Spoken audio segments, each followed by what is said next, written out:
Hi everybody! We've just got back from a really long walk, so Belle's feeling quite tired, so we thought we'd read another story.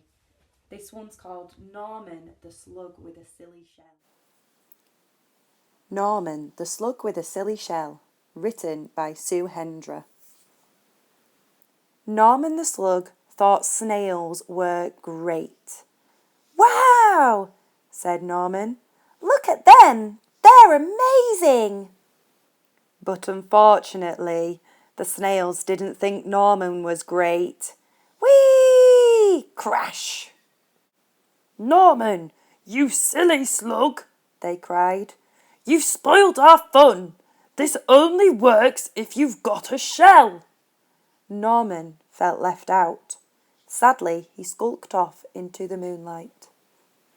"If only I had a shell of my own," he sighed, looking at his reflection. And that's when he had an idea. "Maybe I could have a shell after all," he thought. But finding a shell was not as easy as it seemed. One was too bouncy. One was too noisy. And one was already taken. Norman needed time to think. Ta-da! A shell! It was perfect. Norman had never been happier.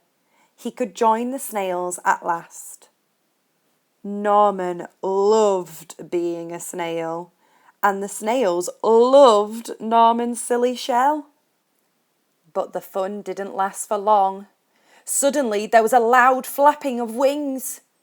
"Look out! Bird!" cried the snails in panic. "Quick! Slither for your lives, or we'll end up as supper!" But the bird was more interested in Norman's silly shell. It looked delicious.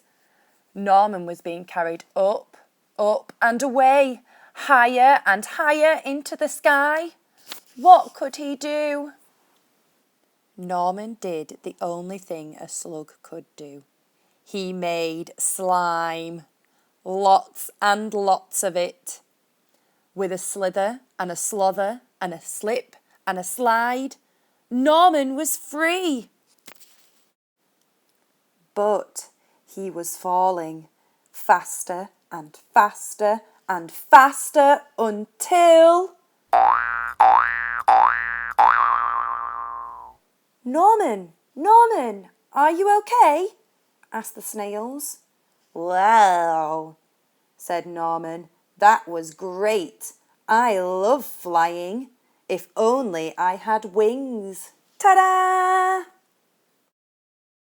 I hope you enjoyed this story.